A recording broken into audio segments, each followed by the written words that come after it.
Hi, everyone. I feel honored to be here today to introduce our third speaker, Louis Chai, a second-year student at Robert Wood Johnson.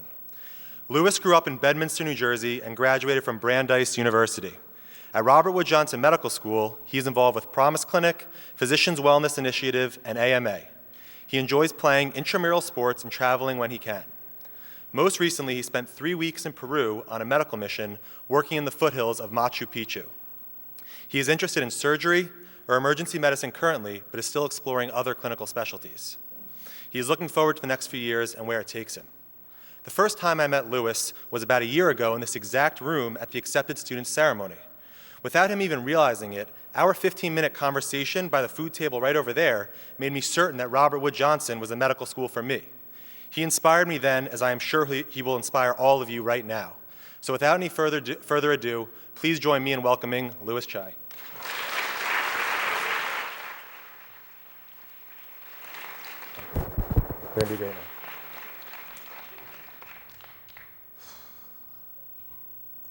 So, before I got here today, I asked a couple of my friends for some help with this talk. I asked them to write down a couple words when I asked them the simple question of, how would they describe me? It was completely confidential and anonymous, so they could really write whatever they wanted. And I actually have a couple of the results here with me today, so let's find out what they had to say. Hardworking, genuine, dependable and reliable, and sincere. I really appreciate all of those thoughts, guys. It really does mean a lot to me because it's not always in that way that I would describe myself. Instead, I would call myself more quiet, more cynical, and, in fact, highly insecure. It's interesting, isn't it, how the way you look at yourself and the way others look at you can be so different. And this kind of imbalance can exist in any social construct, regardless of how well you might think you know those around you. Just look at the people sitting around you today. What are some words that come to mind when you think of them? Driven, talented, smart? I'm sure are some thoughts that immediately pop into your head. Do they also think so? Maybe. And what about your patients? Who are these people that come and go so quickly in our lives? In our training, we are taught those technical skills that we need to become good physicians. We spend countless hours studying normal and abnormal physiology. We memorize the triads, the pentads, and cardinal manifestations so that as soon as that patient presents with them, we recognize them. In classes like patient-centered medicine, we do touch on topics like humanism and empathy. And we do learn to ask the relevant social history questions. Relevant. Even when we're asking about a patient's personal life, it's still in the context of medicine. And understandably, in the drive towards productivity and efficiency, it can push physicians to just ask just enough so that they can help the patient. But that patient sitting in front of you isn't just another clinical vignette. They have stories to tell too. So, how do you choose between efficiency and the patient? Despite the growing inquiry of humanistic medicine, it might not necessarily be a choice between the two. In 15 minutes, you probably won't be able to learn that patient's life story, but you can definitely get a glimpse at it if you just ask one more question. How are their kids who go to the same school as your own son or daughter? Did they watch that heart-crushing Broncos defeat in the Super Bowl this past weekend? 15 minutes could change how much you learn about somebody. And in these situations, it's important that we do take that time. In the 15 minutes that I have with you, I want to share a very personal story with you. I want to impress upon you how much you can learn about somebody in 15 minutes and what a social connection can mean for you and those around you. This is not a story that I've shared with many, but it is something that's been a part of my life. For those of you who don't know me, I moved here from Malaysia with my family when I was 5 years old in 1995. I came here with my father, my brother, my mother, and my sister. Later that year, my father was arrested. As a young child, I had no idea what this meant, watching my father be handcuffed and taken away. Nobody explained to me what was happening, where he was going, or why he wasn't coming home with us. As a young child, it just became a whirlwind of courtrooms, and then over the next 10 years of his sentence, long drives and short visits to each of the prisons that he was incarcerated in. And after he was released, he was deported back to Malaysia. And all this time, I thought it was normal. I thought that this was something that the adults would handle and that they would take care of it.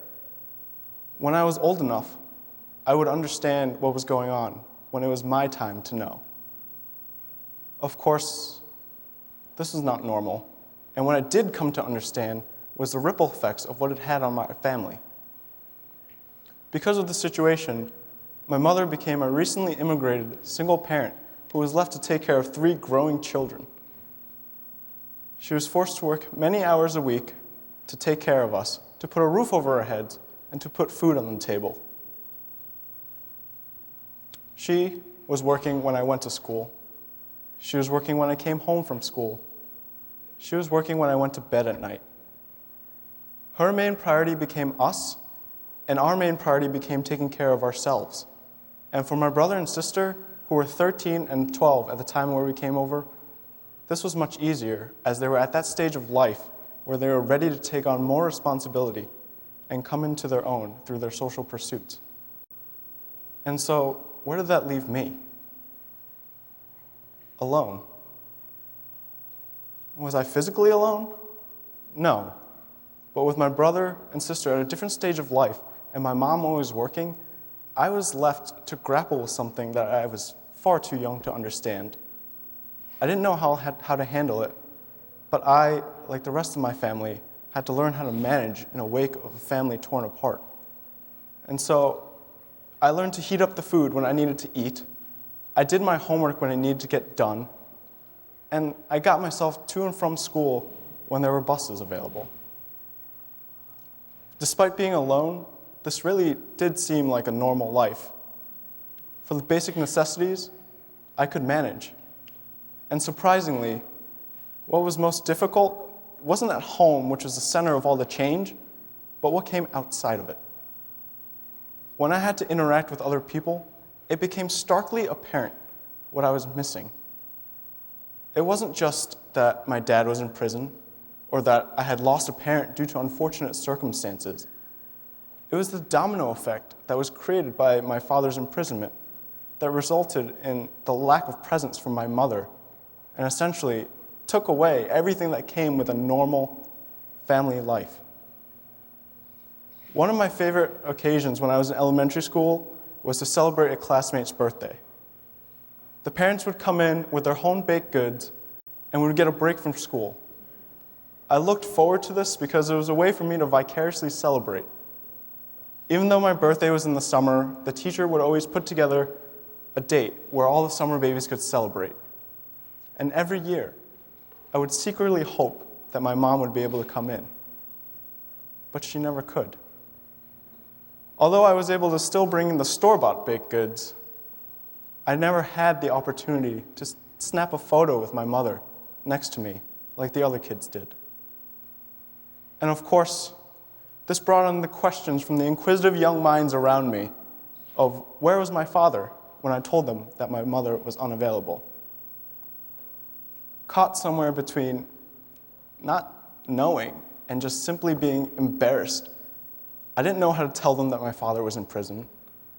I didn't know how to face the fact that my normal life at home didn't fit their normal social construct. I feared what they would think of me, and I just wanted to fit in. And so I gave ambiguous explanations to the already vague answers I had given them, just so they wouldn't think that I was any different from them. I wanted to fit in. I wanted a family. I wanted to be normal. A normal 5-year-old, 8-year-old, 10-year-old, 15-year-old. And so I blocked everything up inside, and I threw myself into social pursuits, hoping to draw some meaningful connection. And it was here that others were able to see what I was missing in my life and reach out to give me that social connection. It was here that others were able to take control of those things that I didn't have control of and give me some order in my life. It all started in second grade when I really wanted to play violin. The forms were handed out, and I grabbed one just like everybody else, and I excitedly showed my mom at the first chance that I got. She took one look and said, "No." The costs of the lessons were financially out of our reach. The times of the lessons were out of our reach because she had to work.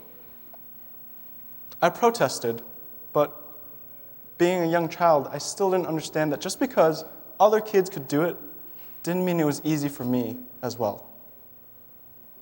I remember being dejected all the way up to the moment where Mr. Scott LaFerge, the instrumental music director, came to collect the form from me. And all I could muster was I can't. He had known how excited I had been, and the look of disappointment on my face must have been obvious. And so he told me to come to that first lesson with the other kids who had signed up. And so I showed up, and immediately I again saw what I was missing. All of the kids had their shiny new violins, drawing their bows over the strings excitedly, and I began to regret coming. Until Mr. LaFerge came up to me with a violin. He told me that it was old, but it was something, and I could use it if I wanted. Without blinking an eye, I jumped at that violin, and I made it my own for the next 7 years I was in school with him. I practiced rigorously to keep up with the rest of the class, and when I was stuck, he took time out of his own schedule to help me. And that's what kept me involved. That was the way it was for everything that I wanted to do. Band? He found an ex-clarinet player who was willing to donate their instrument for me to play. Stage crew? He needed a sound technician, and so he taught me everything that I needed to know. He saw what being in a community meant to me, and when I didn't have the resources or just a ride home, he still continued to hand me these opportunities. He gave me a ride home when nobody else could, just so I could be around people doing what I loved. Mr. LaFerge showed me what it meant to pursue my dreams, and that in reaching out, somebody would be there to help me. And even 16 years to the day where I met him, he still continued to do so. My dream was to go to medical school. And who better to write me a letter of recommendation than an old friend and mentor who knew me so well. From that first old violin to that white coat that I put on not too long ago, his positive influence is something that's been a part of my entire life. And the stories go on about people who have been positive influences. These people let me into something and let me become a part of something that I've spent so long from the outside looking in at. These are the parents of sports teammates who would drive me home after practices, the Taekwondo instructor who gave me a position at the school just so I could be there. This was the family friend who took me on a weekend trip so I could visit colleges. These people pulled me from the isolation and saved me from being trapped full of feelings of inadequacy and embarrassment. At the age of 23, I'm happy with where I am and how far I've come. I feel like I fit in. I feel normal. Like I have a family. And I have so many people to be thankful for that. My mother, my brother and sister, everybody that I mentioned before, and of course, everybody here today. That is why I want to impress upon you how important a social connection can be, whether you know it or not. It can serve to inspire the downtrodden and give them hope that things can change. Early on, people in difficult situations stand at a crossroads.